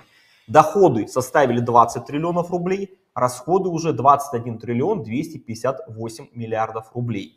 То есть буквально за 2 недели дыра в бюджете взлетела с 400 миллиардов рублей благодаря там санкциям, СВО, священной войне, народ и партии едины, все, значит, там вот поддержку этого периферийного олигархического, значит, там, режима всего остального, до 1 258 миллиардов рублей только сейчас. Впереди еще у нас как минимум пол-октября, ноябрь, декабрь месяц, когда традиционно вливаются безумные деньги для того, чтобы просто, значит, исполнить те либо иные бюджетные обязательства, а тут еще вообще-то армия, здесь еще, значит, судя по всему, есть серьезные проблемы и не только с трусами, с носками, которые собирают по всей стране, по всем школам. Сейчас вы гуляете эти видеозаписи с Саратова, с Тамбова, с Иркутска, с Бурятии, с Подмосковья, где дети скидываются с родителями деньгами на покупку теплых носков, трусов, варежек. И я уж не говорю про бронежилеты и про, значит, там вот эти вот войсковые там, значит, мешки ранца, да, условно. То есть будут вливать огромные деньги сейчас именно в силовиков и в том числе во внутренние войска для поддержания внутренней стабильности. До конца года еще будет исполнено как минимум 7 триллионов 200 миллиардов рублей расходов, при доходной части меньше 5 триллионов. То есть еще 2 триллиона 200 миллиардов рублей, 2,200, еще будет дыра до конца года. С учетом того, что эта дыра растет день ото дня, неделю от недели, я думаю, что реальный дефицит бюджета будет не 3 триллиона, о чем мы говорили здесь в этой студии с Дмитрием, да, около 4,5-5. Внимание, вопрос. Кто будет ошкурен? За чей счет будет вся вот эта политика вставания с колен? Давайте еще поговорим про наши исторические обиды, вспомним Речь Посполитую, значит, польско-литовское там какое-нибудь княжество, царство, и вообще татаро-монголы тоже нам с Китаем принесли ущерб. То есть надо просто понимать, что все это будет оплачено из кармана простых смертных, нас с вами, да? То есть это повышение ЖКХ, внеплановое в декабре месяце вместо повышения в июле следующего года на 9%. Я думаю, это еще далеко не предел, могут поднять на 15%. Это повышение акцизов на подакцизные товары, бензин, дизель, там, значит, керосин, авиационный и прочее. Это, безусловно, о чем было сказано, с чем я могу согласиться, Делягин сказал, что будет повышение, ослабление курса рубля к доллару, о чем мы в этой студии говорили, что никаких там 55-60 рублей за доллар Минфин, правительство просто не выдержат, у них бюджет сыпется. Им нужно минимум ослаблять рубль на 15, а лучше 20 рублей, ну хотя бы 15, куда-нибудь до 75-80 рублей, где он был до начала так называемой спецоперации Z, как ее называют, да? Тогда действительно получат дополнительные доходы примерно в 3 триллиона рублей просто за счет ослабления курса рубля и доходов от внешней деятельности. Плюс ко всему, само собой, я бы не исключал, уже сказано, будет секвестр бюджета, минимум 1,5-2 триллиона. 1,5 триллиона называли еще 2 месяца назад. Я думаю, что реально в итоге сократят гораздо сильнее. Причем уже известно, что расходы на экономику сокращены в следующем году с 4 триллионов 600 миллиардов рублей до 3 триллионов 300 миллиардов рублей, потому что, ну, в экономике уже всех победили, уже, значит, подняли страну с колен так, что смс-ками больным детям скидываемся и на носки и солдатам. Поэтому, в принципе, экономика не нужна. Какая экономика? Как сказал Потапенко, к вам придут комиссары и скажут, что ваш бизнес теперь принадлежит другим людям и работает других на нужды отечества, армии и флота. Да? Вот. И то же самое медицина, образование, социальная сфера, поддержка многодетных, прочего. Это все будет туда уходить. Влад, можно еще небольшую ремарочку? Дело в том, что очень много было сказано по поводу не прощения долгов, а отсрочек. И, в принципе, если военнослужащий погиб на Донбассе, то ему прощаются те кредиты, те деньги, которые он занимал типа у банков. Насколько я понимаю, сейчас банки не цепляются за вот эту вот предельную ставку, которая объявляется Центробанк, и выставляют свою. То есть уже банки пытаются залезть в карман гражданам, чтобы компенсировать те деньги, которые они потеряют на тех военных, которые могут погибнуть. Логичная история. Федеральный бюджет не хочет тратить деньги на глубинный народ, который является дойной коровой, а банки сказали: слушайте, мы не начинали поход на Киев, там, значит, куда там, в Вашингтон и далее колонизация Луны и Марса. Чего мы должны компенсировать убытки? У нас и так, собственно говоря, промышленность встала, кредиты промышленным предприятиям списываются, малый бизнес банкротится, люди снимают массово вклады, больше триллиона рублей с начала мобилизации только снято, да. Понятно, что у Сбербанка прибыли в том году там 1,5 триллиона, да, но есть огромное количество региональных, средних, мелких банков, которые в принципе на грани смерти, и сейчас они просто закрываются. И они говорят, мы не можем списать, нам кто-то компенсирует эту историю. А бюджет, власти говорят, Единая Россия, правительство, что а зачем нам это надо? Вот пускай там каким-то образом ищут какой-то компромисс. Но опять-таки, повторюсь, там действительно предоставляется не списание, то есть нет такой истории, что если пошел мобилизованный, значит, на фронт, ему прощают там ипотеку, кредиты, потребительские займы. Многие берут кредиты на оплату каких-то операций детям, бабушкам, дедушкам, родителям, которые тяжело больны. Те же самые там зубы сделать, это пару сотен тысяч надо готовить сразу, да, история на замену. Если какая-то операция там полостная, там кишечник, желудок, ну это все импортное, и дай бог это еще найти с таким дефицитом, да. Поэтому, еще раз, это не списывается, а дается отсрочка на то, вот пока вы там в окопе сидите, и дай бог, чтобы на вас там Химарс не прилетел, либо там какие-нибудь 777-й, 3 семерки там гаубицы, либо какие-нибудь дроны, да, то вы не платите по кредит. А вот если вы и месяц после завершения, как вы вернетесь обратно домой. А вот списывать никто никому ничего не списывает. Нет, то, что у вас не будет, например, теоретически ног, рук, то, что у вас там будете на инвалидной коляске, да, мы эти видео видели, где там те, кто пошли служить в Вагнер, да, вагнеровцев там вручали какие-то ордена, медали, пацаны молодые без рук, без ног сидят, они куда потом пойдут, в метро стоять, что ли, на улице стоять, им кто помогать будет? Сидеть. И сидеть, и вот что они будут, да, кто-то сядет, кто-то не сядет, как бы, что с ними дальше будет, да, то есть и кто? Вот эта система, которая нам повышает пенсионные возрасты, и которая, значит, ну, мы понимаем, кто будет социально-экономическую политику, до чего она довела, да, до уровня бедности какого, ну, я скажу, что у них очень тяжелая будет ситуация, и вся эта показушная патриотическая история, она закончится в моменте, вот, но значит, что еще надо здесь сказать, то что в плане экономики все вот эти проектировки бюджета, которые сейчас принимаются, туда не закладывается обрушение поступления от нефтегазового сектора и экспорта. То есть то, что сейчас находится в проекте бюджета в Госдуме, мало того, что там его в принципе надо выбрасывать в мусорку, там даже прогноз по инфляции 5,5%. Северный поток пока, да, денег больше не там будет. Там не Северный поток не учтен первый, там не учтены перекрытие поставок газа в Европу по всем, в том числе украинскому Рудгой, Помары, Ужгород газопроводу, да. Там не учтено то, что в принципе, значит, экспорт газа в Европу упал до 15-20% от того, что было в начале этого года, это потери десятков миллиардов долларов. Там не учтено... Но они за год все равно получили деньги, я так понимаю, то есть там оплачивается заранее. Нет, смотри, то есть как ты получаешь, ты качаешь газ. Если у тебя газ не идет, а, например, что ты понимал, да, значит, поставки газа упали примерно с месячного объема в 16-15 миллиардов кубометров газа до стран дальнего зарубежья, сейчас качается не больше 5. И почти все 5 качаются через голубой поток и турецкие потоки, через Турцию. Да, там часть газа, 16 миллиардов кубов идут в Европу, через Болгарию, Сербию, там Венгрию, да, но все, не Северный поток-1, который качал 55 миллиардов кубов. А еще они еще, Влад, вот смотри, то есть как бы следующий, вот сейчас обсуждается бюджет в Государственной Думе, мы встречались с депутатами здесь, обсуждали расходы, 50% на оборонку, на силовые структуры. Не успели мы поговорить по поводу все-таки наполнения бюджета. Ну, так мы потратить-то потратим, мы всем пообещаем. А где ж мы деньги-то возьмем? Да, вот сейчас откуда деньги будут брать, слушай, Влад? Ну, печатать, эмиссия. Влад, еще вопрос сразу по поводу печатания. Как это выглядит? Нет, 300 миллиардов, которые у нас забрали, мы можем объявить какой-то форс-мажор и напечатать их безболезненно для экономики? Ну, повторюсь, это уже происходит. То есть, когда вы видите по телевизору, что из средств фонда нацблагосостояния там Мишустин выделяет 1,5 триллиона на экономику, либо куда-то там просто на выплаты даже пенсионерам, либо мобилизованным, либо их семьям, хотя бы какие-то копейки, да. Хотя повторюсь, что по-прежнему в великой энергетической сверхдержаве, поднятой с колен в другую позу, очень неприятную, как я понимаю. Мы видим, что колено-локтевая, где-то барана голову дают, как в ТВ, где-то 5 кило рыбы, где-то там дадут куль картошки, лука и килограмм сала в магазине, где-то там дадут там 200 тысяч. То есть там, ну, то есть вот вам Россия, да, вот вам единство нации, духовные скрепы и все прочие вещи. Значит, что касается эмиссии, на самом деле, когда говорят, что ФНБ тратится, он не тратится, потому что, по сути дела, ФНБ, в нем не было долларов, именно в ФНБ. В резервах Центробанка были там на 110 миллиардов долларов, у ФНБ не было. А ФНБ это часть резервов совокупных Центробанка и Минфина. Значит, то ФНБ зато было вложено в евро, фунты стерлингов. Ну, мы помним, да. И получается, что они делают? Это и есть чистая эмиссия. То есть они говорят, вот у Минфина лежат деньги в Центробанке, например, там ему нужно 1 триллион рублей в бюджет. Он говорит, вот мы продаем на 1 триллион рублей эту валюту на рынке, берем рубли и даем, соответственно, тратим их там бюджетникам. Но нужно понимать, что Минфин и Центробанк не могут распорядиться, например, евро и фунтами, они заморожены. И то есть он их не может просто банально продать. А мы покупали, мы их там Но оставляли. они на счетах да, корреспондентских на там. То есть счетах, они да. формально у тебя на счете отражены, что у тебя они есть в активах, да, но в пассивах они отражены в корсчетах в Америке. Ты не можешь просто ими двигать, ты их не двигаешь. Ты просто переписываешь, что деньги со счета Минфина в Центробанке перешли на счет самого Центробанка у себя, ну деньги якобы там, не можешь трогать.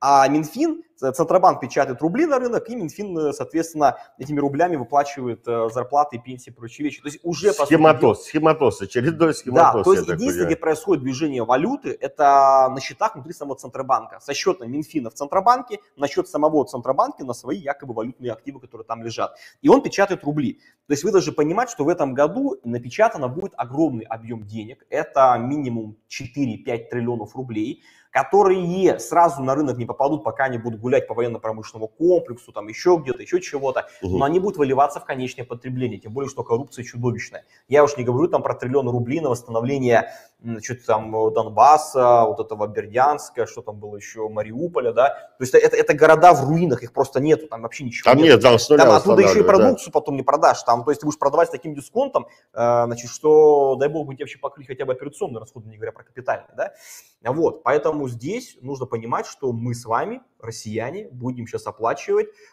все то, до чего российская власть довела, картину Репина приплыли нарисовала, да. Давай, Вот, то есть ни олигархи, ни крупный бизнес не пострадают.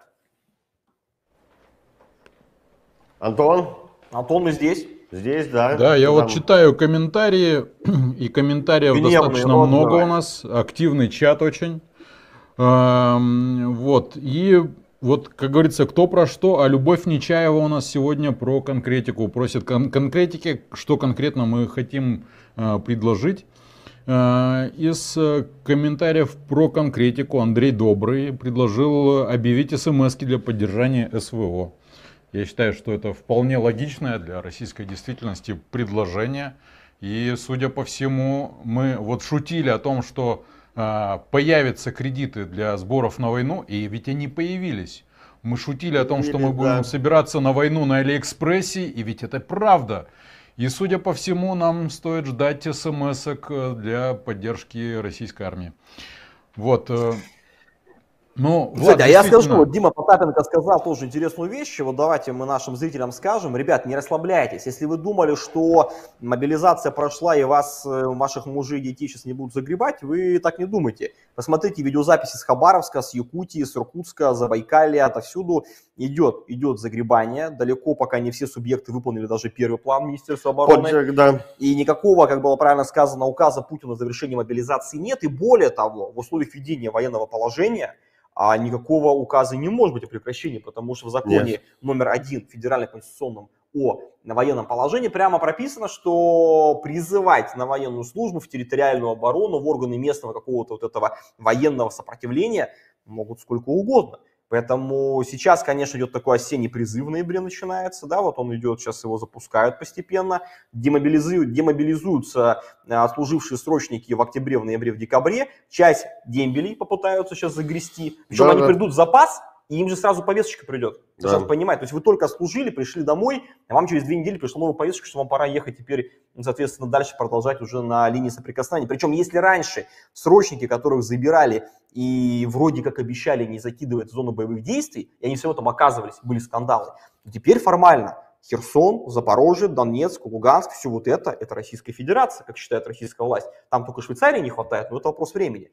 То есть они могут туда уехать, не потому что там какие-то боевые действия, а потому что Российская Федерация охраняет границу Российской Федерации. Да. То есть сейчас даже по закону ни адвокаты, ни юристы, ни депутаты Госдумы, Мосгордумы, там, ни Женя Ступин, никто другой не смогут даже добиться от генерального прокурора либо министра обороны Шойгу, чтобы вот эти дембели, либо те, кто на срочку 120 тысяч попадут, не оказались потом нечаянно там.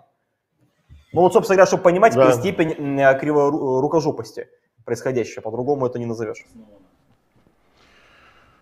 ну вот тема мобилизации, она, конечно, очень сильно всех волнует. И у нас сейчас здесь в студии, среди тех, кто делает этот эфир, тоже возникло живое обсуждение. Вот, действительно трогает. А вот что людям-то ожидать с точки зрения работ, зарплат, к чему готовиться и что делать? Может, вот эту тему обсудим? Ну, действительно, в этом году многие вспомнили о том, что можно сажать картошку. Вот, и это оказалось неплохое дело в целом. А в следующем году что? Женщинам готовится сажать ее самим, без мужчин уже? Как вот что пожелать, порекомендовать россиянам? Потапенко можно Дмитрий я... Валерьевич зубы порекомендовал продолжать делать. Ну, это до Нового года можно с зубами, как говорится, тут завершить.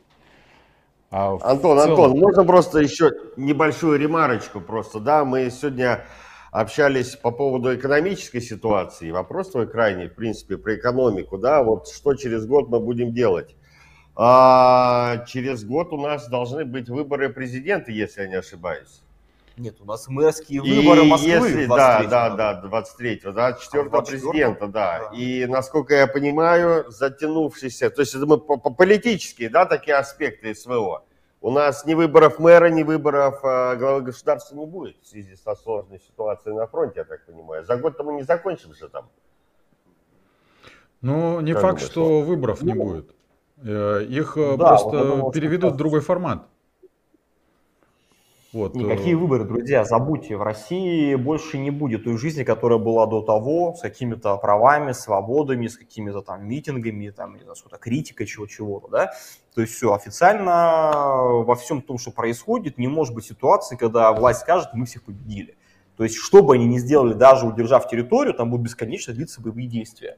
То есть Штаты, Европа, Украина, Штаты руками Украины, как угодно, да, безусловно, не признают вот то, что сейчас стало частью Российской Федерации, эту территорию. По-любому будут бомбардировки, бомбежки, ракеты, поставки вооружений, поставки оружия, милитаризация по всему периметру и Прибалтики, Польши, Чехии, Венгрии, Болгарии, там Финляндия еще на подходе. Поэтому здесь нету вообще хорошего выхода из ситуации. Здесь есть степень того, насколько они будут катастрофические для нас, для страны, для общества. Потому что, банально, вы простите, вы можете сколько угодно на дурачок говорить, что мы победим, с нами Бог, но Бог вообще-то он со всей вселенной, со всеми жителями, значит, земли, как бы кто сказал, на какой странице Библии написано, что он именно с нами, с русскими, например, там, я не знаю, не с китайцами, не с турками или там не с прибалтами, с поляками, да, то есть здесь не светит на ближайшей перспективе завершение всех этих военных вещей.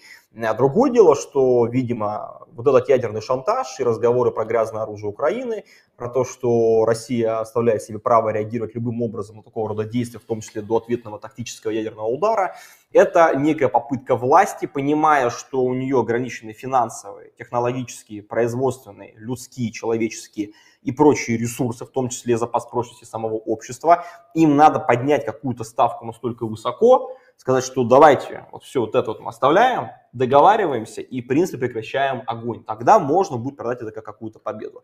Но я думаю, что, судя по той информации, которая есть, Кремлю очень хорошо объяснили, что применение тактического ядерного оружия приведет к беспрецедентным по мощи и по объему использованию конвенциональных средств нанесения ударов по территории, в том числе, видимо, Крыма, в том числе новых 4 территорий и всего остального, что тогда действительно уже, как говорится, это будет война-война, а уже не вот это вот все, что там называется священной войной с Западом, да.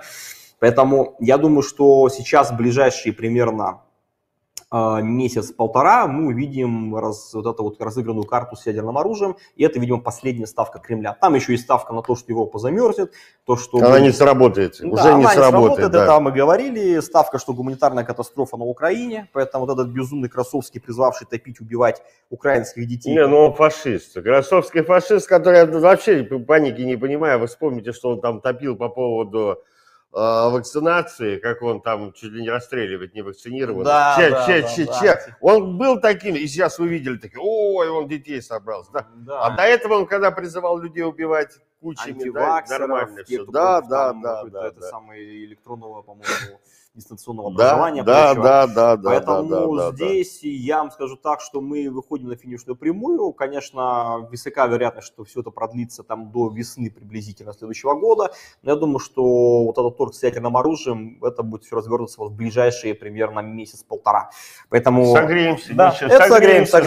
Да, ну, кстати говоря, да. вот эта вся история показывает, что проводилась социология в Украине после как раз-таки вот этих ракетных ударов по объектам энергетики, инфраструктуры и всего остального. И общество на 86% считает, что не должно быть никаких переговоров с Российской Федерацией. Это То есть оно те же мы с другой стороны. Это То те есть же славяне, слева, те же да. христиане, та же самая нация, и те же самые люди, которые в том числе и побеждали и в Великой Да, Отечественной войне. да, И они считают, и для них это сейчас безумная мобилизация, закаливание под высокой температурой, давлением. То есть они еще больше говорят, там 71%, что точно никаких переговоров, 15%, что сейчас это невозможно, и лишь там, по-моему, 11%, что надо договариваться как-нибудь, чтобы все это прекратить. Поэтому, ну вот, что получили кровоточащую рану, собственно говоря, в котором в горниле все это будет гореть теперь. Ну, вот. А здесь будут безумия, здесь нам будут рассказывать, что сейчас все должны в этом поучаствовать, потому что, ну, видимо, второй армии мира что-то пошло немножко не так. Антон? Ну, тоже продолжаю читать комментарии. Комментарии несутся с пулеметной скоростью. Вот Влад Хром пишет: странно вы рассуждаете, как будто вас это не коснется. Ну, нас все может коснуться. Встретимся в окопах рано или поздно. Это Ну, как это бы, точно. да. Я могу сказать, что среди моих знакомых есть те, которые призваны уже, вот, понятно, что мобилизация, по крайней мере у нас в регионе, проводится достаточно точечно, ну вот, по крайней мере, среди моих знакомых. То есть призываются там конкретные люди. То есть, а как это делается? Вот это хороший вопрос. Хочу вспомнить одну историю у нас в регионе, в Иркутской области. В одном населенном пункте, в небольшой деревеньке, оказались призванными все мужчины, которые выступали открыто против главы администрации, но не были призваны все ее родственники. Вот такое тоже бывает. Поэтому мы говорили о том, что может носить карательный характер мобилизации. Ну, может быть, тут тоже такое присутствует. Вопрос животрепещущий, многих волнует. Вот.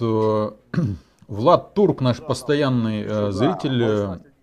Мы, говорит, пойдем своего ребенка на фронт только после вас. Так, вообще-то, если посмотрите наши все выступления, мы очень долго объясняли, что, к сожалению, к этому все идет. И что все, что происходящее, это не торжество победы и, значит, там, духа всего остального, это полный провал внутренней и внешней политики, потому что любая военная боевая операция – это есть провал дипломатии внешнеполитического курса. А внешнеполитический курс неотделим от внутреннего экономического, политического и прочего базиса и надстройки. Поэтому если у вас процессы гниения, деградации, абсолютно невменяемой элиты, абсолютно оторванности от реалий, абсолютного окукливания, да, абсолютной изоляции, отсутствия механизма обратных связей и несменяемости, ну, вы к этому приходите. Мы не первые, не последние в истории, кто по этому пути шли. Вот. А что касается... Что там было, Дим? Антон, что там еще было? Было про вот загребание. еще... Да, Загребут, да. Угу. Ну вот у нас и про конкретику наш постоянный зритель Влад Турк написал такое, что просрали мы импортозамещение, но газ-то продаем, купите на эти деньги товары из Африки, из Ирана, из той же Южной Америки, резаную бумагу нужно менять на товары, это даже ясно мне, двоечнику.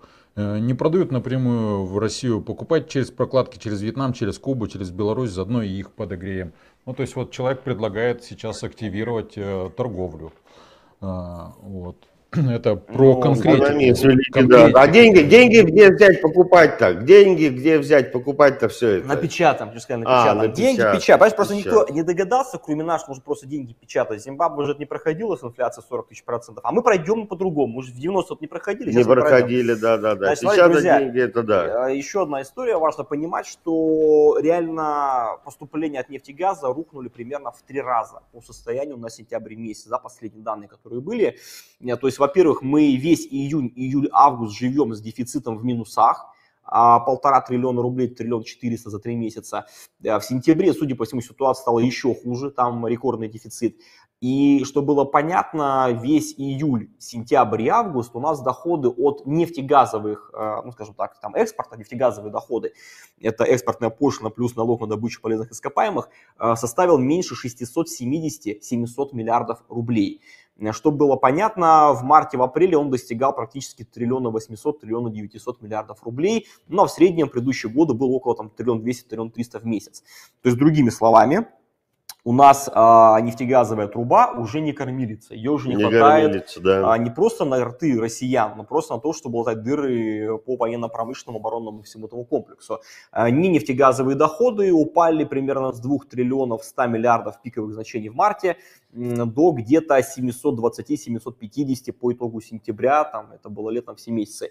То есть никаких факторов увеличения доходной базы без смены всей экономической политики, без реальной деофшоризации, деолигархизации, без реальной борьбы с, собственно говоря, этим олигархическим строем, который построен, с национализацией ренты. А этого не произойдет, потому что как только кто-то на это посягнет, на фундамент правящего режима, то весь этот режим дружно рассыпется примерно в течение нескольких недель, если даже не быстрее. Поэтому все, кто ждут какого-то левого поворота социализма, коммунизма, социализации, можете сильно расслабиться, ибо никакого обобществления прибавочной стоимости, либо всего совокупного продукта, либо, соответственно, национализация ренты и элит не произойдет. Произойдет еще более жесткая эксплуатация шир-нар-масс, то бишь нас с вами и всех остальных, и это, в принципе, происходит. Поэтому вот, печатный станок, девальвация рубля, сокращение расходов на социалку, повышение акцизов, повышение цен, коммуналки, цен на бензин и дизель.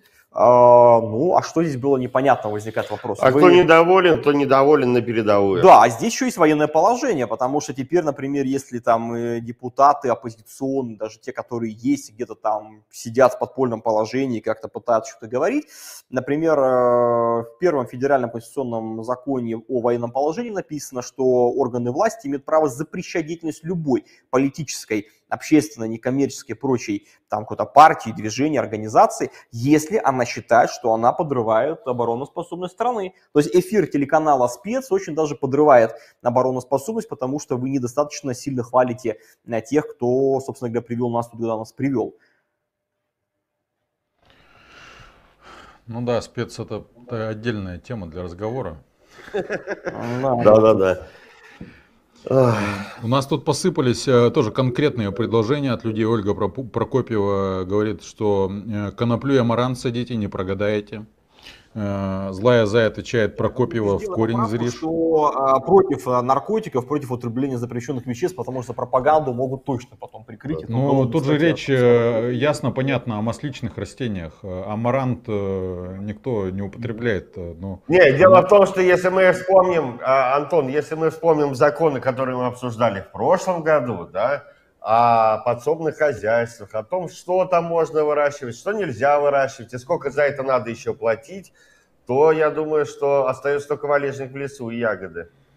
Ну, про валежник в лесу и ягоды Татьяна Соколова пишет: какие зубы, дров не на что купить, поэтому валежник — это актуальная тема.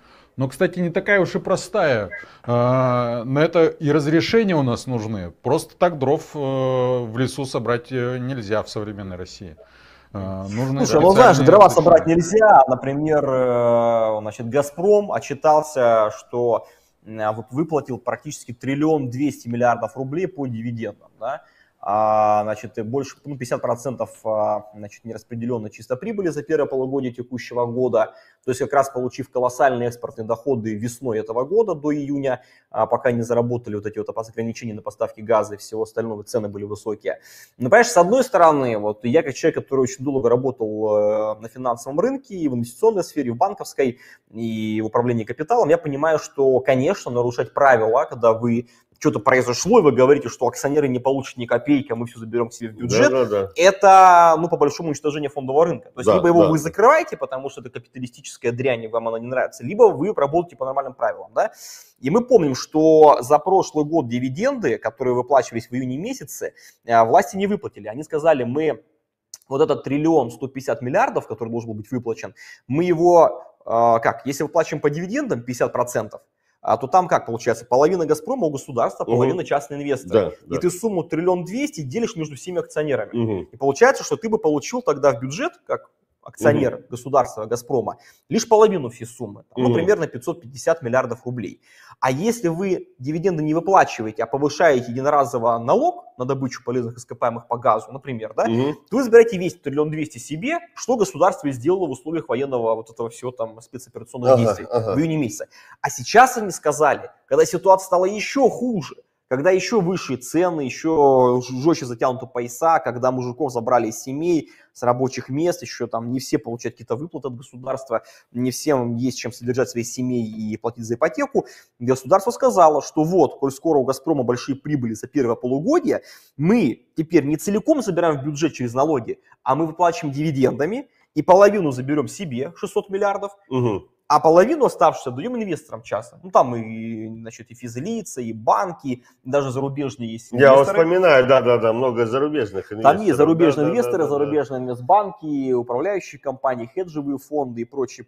Да? То есть другое дело, что они не могут эти деньги вывести, они не будут заморожены, но тем не менее. Лежать-то они будут лежать, но и плюс, какие-то там частные лица, не знаю, там есть среди государственных мужей, там министров, наверняка силовиков, владельцев «Газпрома», ну, тот же самый Миллер Алексей, например, миллиардер долларов, топ-менеджмент «Газпрома».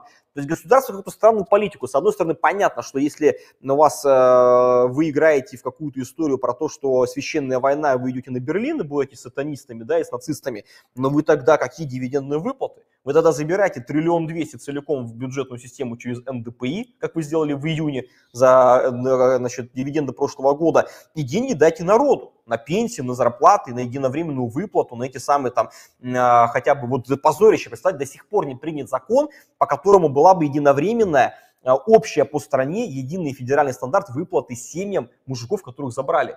Мужика забрали в Бурятии, он получил голову барана, либо там 5 тысяч рублей. Забрали в Москве 300 тысяч рублей, да. То есть, чтобы была единовременная выплата хотя бы в 300 тысяч рублей, до сих пор закон Единая Россия не принимает, хотя там уже КПРФ его там недели 2 за него бьется, хоть 2, месяц там с мобилизации с начала сентября. Вот, то же самое, до сих пор нету закона о том, чтобы не призывать, значит, детей, отцов, воспитывающих ребенка-инвалида. Это вообще нету. То есть сейчас загребают, в том числе, кто воспитывает ребенка-инвалида, даже если там у него есть мама, но папу забрали, да. Но то же самое, если, например, родители воспитывают одного ребенка несовершеннолетнего. Это есть какие-то там указы, постановления, распоряжения Министерства обороны, чтобы не забирать отца многодетного больше 3 детей. Но, повторюсь, куча нарушений. Тысячи человек, которых забрали вот этого беспредела. Единая Россия говорит, мы голосовать за это не будем, потому что, а зачем, как сказал генерал какой-то там дивизии, не помню, значит, Гурлев, сейчас зампред комитета по обороне, значит, мы не будем вестись на провокации, есть распоряжение Министерства обороны, и все, по нему работаем. Закон принимать не будем. А те, говорят, кого отправили туда, говорят, как мы их теперь обратно заберем? Они что там, как это моральный дух боевой подорвет? Если мы заберем отца ребенка-инвалида, либо отца, который в одного воспитывал ребенка. Ну, то есть это такое лицемерие. Ну, просто как это назвать? И главный вопрос, а где вторая армия мира? Где 1 100 000 человек? Для чего вам потребовались вот эти потешные, прошу прощения, призывники, которые многие оружие в глаза не видели, студенты. Там сейчас айтишник погиб, помнишь история, да? Работал парень в Райфайзенбанке с такой татарской, казанской фамилией, один из тех, кто интегрировал систему МИР платежную. Парня загребли, он айтишник, у него была бронь, ну типа Райфайзенбанк же немецкий банк, то как же ж так? Вот, и пока там шли разборки, писали военному прокурору региона, главе военной комиссии призывной, губернатору в Татарстане, значит, парень погиб. 10 дней он там побыл, по-моему. Война, да. Влад, я думаю, что на сегодня надо потихонечку закругляться. Хотелось бы от тебя услышать какое-то заключительное слово. Слушайте, но так, давайте, да, какой-то, если итог, то, друзья, во-первых, повторю, что главное не впадать в депрессию. Самое страшное, что может быть в такие времена, это вот чувство разобщенности и уныния. Сейчас главное, на что мы можем опереться, это на наш ближайший круг, это наши родственники, это наша семья, это наши родители, это наши жены, дети, кого еще не загребли, да, вот, ваши друзья. Поэтому старайтесь создавать вот эти очаги, анклавы, точки здравого смысла, и только таким образом мы реально сейчас можем вот это все безумие пережить. Потому что надо понимать, что государство осознанно уничтожает, с моей точки зрения, разваливает его, там, не знаю, полгода обнуляет, либо что там с ним делает. Вот институт семьи сейчас, да, в условиях этой безумной пропаганды, в условиях вот этого социально-экономического кризиса и всего остального, но по большому счету он сейчас будет решать по швам. То есть как можно говорить о каком-то народосбережении, когда вы людей, значит, детородного возраста либо на фронт погнали 300 тысяч, либо там больше миллиона выехало из страны.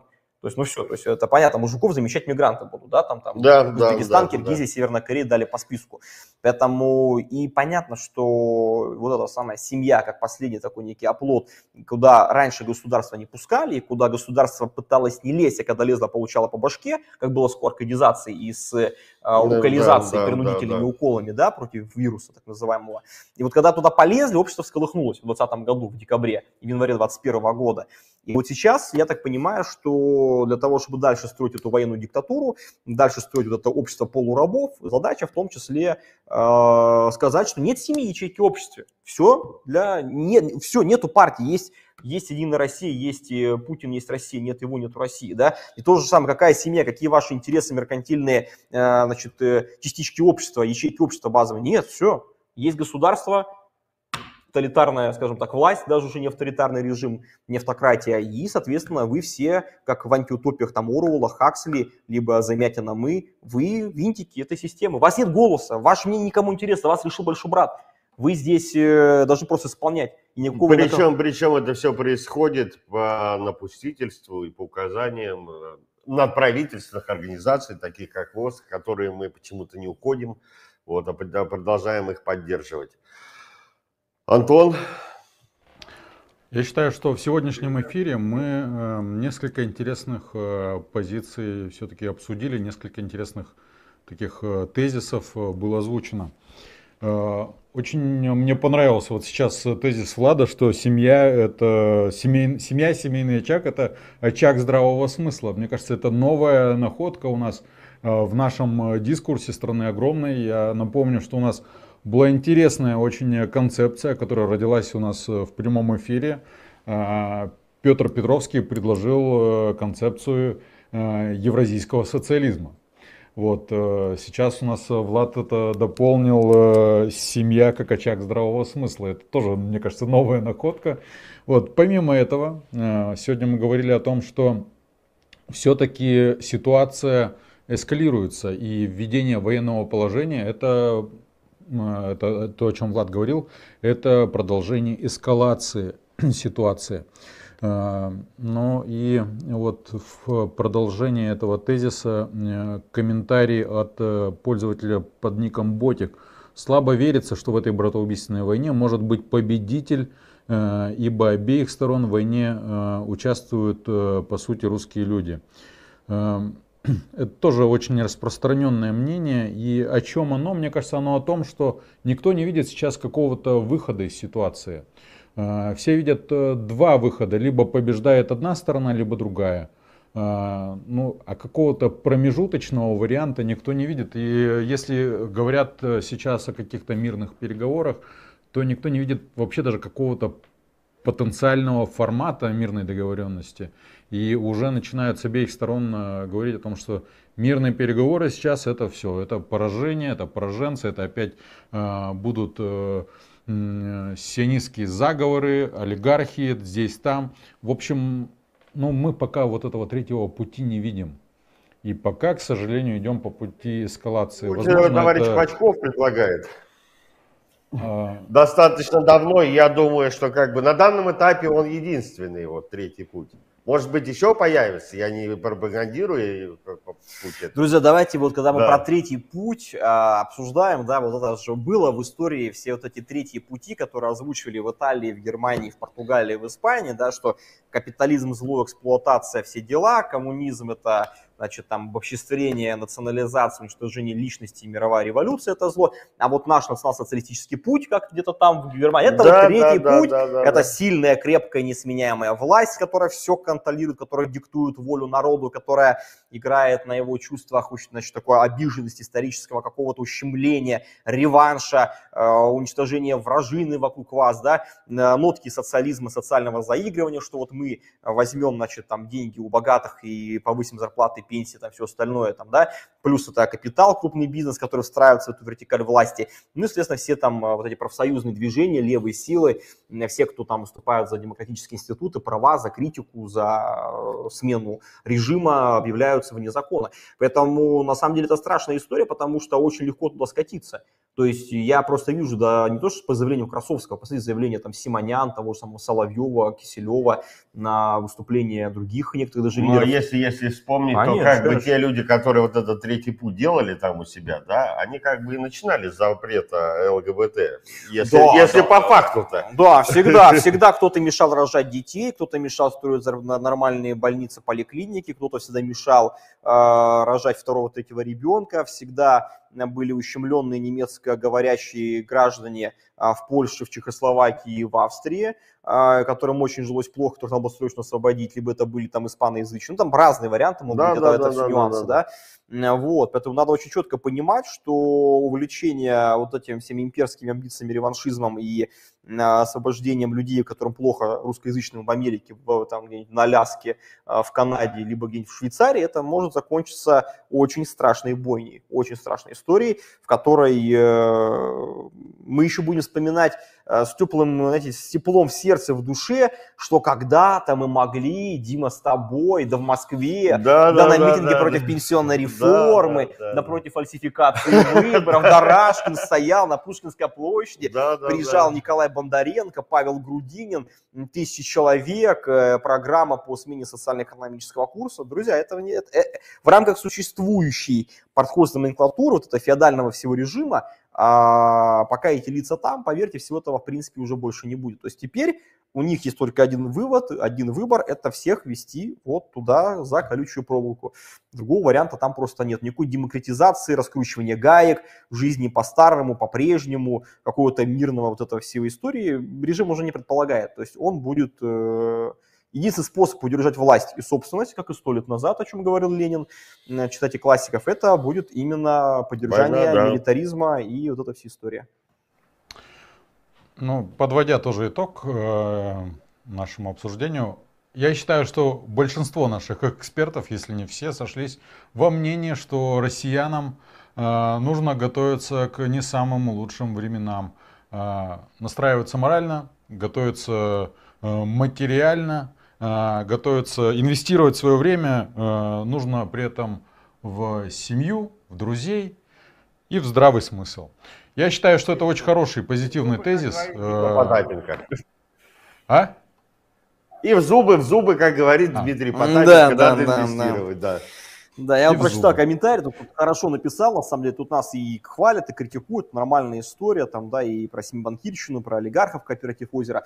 Значит, но правильная мысль самая, что, знаете, все-таки там, власть народу, да, и борьба за свои права продолжается, и самое страшное, что может произойти, это подумать, что ничего нельзя изменить. Мы не всесильны, и общество не всесильно, оно деморализовано, много промывки мозгов, много этой истерии, там, нагнетания ненависти. Мы должны понимать, что по историческим категориям такой исторический детерминизм, предопределенность, я думаю, что он однозначно существует, этот вопрос, этот процесс. Я думаю, что, скажем так, все это очень ненадолго, все это очень недолговечно, и вот эти истерики, когда даже депутатов Госдумы заставляют задавать телефоны на входе в зал пленарных заседаний, выключают трансляции, устраивают крики, там вот на Михаила Матвеева с Самары, там ор был, там крики были, что мы вообще уголовное дело, кричал Володин, возбудим на тебя, мы мандата тебя лишим, неприкосновенности, как Рашкина. То есть система шатается, система сыпется, система понимает, что кроме окриков, кроме ремня, кроме роск, кроме угрозы расправы, ничего другого нету. Все. Это все. То есть, да, понятно, что это переход от таких точечных, там, значит, деспотия, точечного какого-то посадок и репрессий уже в сторону таких реально террора в отношении тех, кто не согласен, неважно где там, будь ты в Мосгордуме, как депутат Ступин, либо Ингалычева, либо Янчук, будь ты в Госдуме, будь ты в Саратове, как Бондаренко Николай, которого лишили мандата депутатского сразу после начала спецоперационных действий через 7 дней. Но это показывает, что ничего предложить вразумительного ответа на запрос общества, на его потребности, на его запрос на смену всей экономической, социальной, политической, финансовой системы власть предложить не может. Она хочет жить как по-прежнему, по-старому. Она хочет еще больше власти, больше капитала, больше репрессивных функций, большую концентрацию ресурсов, там, прокуратуры, судов, Росгвардии, кого угодно. На них поэтому и денег выделяется там 5 триллионов на Миноборону и 4,5 на остальных силовиков. В следующем году там рекордные расходы. Ну, половина бюджета, да, на силовиков. Ну, там не половина. На самом деле, мы, конечно, можем повыпендриваться. Нет, не половина, 35% где-то. Ну, тоже неплохо. То есть, да. То есть, ты мне отказался. Да. Неплохо, говорят, умеют красиво жить. Да. Вот, поэтому я считаю, что вот в таком ключе нам нужно понимать. То есть, ни в коем случае не вестись на главное, что пытаться делать власть, посеять мысль, что они навсегда, что они вечны, что от вас ничего не зависит, что вы маленькие винтики-шурупчики, и вас система сожрет. Да, пока еще отдельно сожрать может любого и коллективно, но в целом по историческим меркам это полное банкротство. Это полная интеллектуальная, духовная, нравственная, моральная, управленческая нищета. То, что сейчас происходит, с моей точки зрения. Вот, поэтому то, куда мы пришли, это тому лишь лишнее подтверждение. И при этом давайте оставаться историческими оптимистами. Безусловно. Вот. Спасибо вам большое за участие в нашем эфире, дорогие эксперты. Влад, тебе за всех, как говорится, в твоем лице спасибо. Спасибо вам, дорогие зрители, что вы оставались все это время с нами, что досмотрели до конца. Спасибо за то, что ставили лайки, писали активно комментарии. Комментариев реально уйма. Интересные, содержательные, много эмоций. Вот. И спасибо за то, что вы свое время и свои эмоции делите вместе с нами. Хорошей вам недели. Увидимся с вами скоро, через неделю. До свидания. Все, до свидания.